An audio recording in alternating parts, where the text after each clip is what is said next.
કાયદાની વાતો આપણા ફાયદાની વાતોમાં આજે આપણે જાણીશું ભારતીય ન્યાય સંહિતા 2023ની કલમ 8 કે જે દંડની રકમ તથા દંડની ચૂકવણી કરવામાં ના આવી હોય ત્યારે એની જવાબદારી વિશેની જોગવાઈઓ કરે છે। તો કલમ 8ની જોગવાઈઓની અંદર કેટલી રકમ સુધીનો દંડ થઈ શકે તે ઠરાવ્યું ન હોય ત્યારે દંડની રકમ અમર્યાદિત છે પણ તે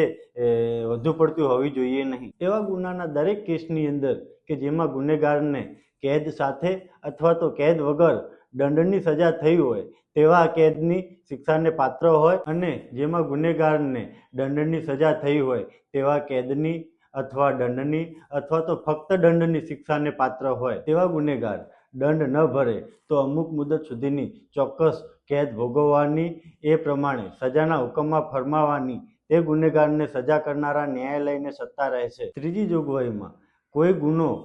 દંડ અને કેદ બંનેને શિક્ષાને પાત્ર હોય કે જેની અંદર દંડ ન ભરાય તો ન્યાયાલય તે ગુનેગારને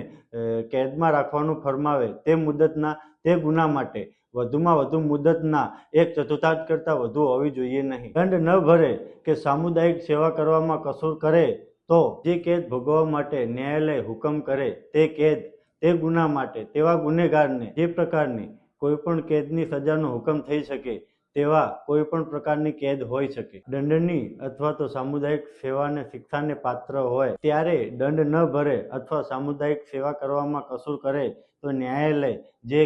કેદની શિક્ષા કરે તે સાદી હોવી જોઈએ। દંડ ન ભરે ત્યારે કેદની જે સજા કરવામાં આવી હોય તે સજાનો તે દંડ આપવામાં આવે અથવા તો કાયદાની રાહે વસૂલ કરવામાં આવે ત્યારે આવા પ્રકારની સજાનો અંત આવશે। દંડ અથવા તો તેનો જેટલો ભાગ બાકી હોય તે સજાનો હુકમ થયા પછી 6 વર્ષની અંદર કોઈ પણ સમયે વસૂલ કરી શકાશે અને સજાના હુકમ હેઠળ તે ગુનેગાર 6 વર્ષ કરતાં વધુ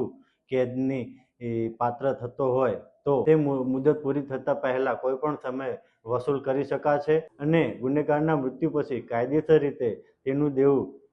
જે મિલકતમાંથી વસૂલ કરી શકાય તેવી મિલકત તેના મૃત્યુ પામવાથી તે બોજામાંથી મુક્તિ પામતી નથી। તો આવા જ અવનવા વિડીયો જોવા માટે અમારી ચેનલને લાઈક કરો, શેર કરો અને સબસ્ક્રાઈબ કરો। નમસ્કાર।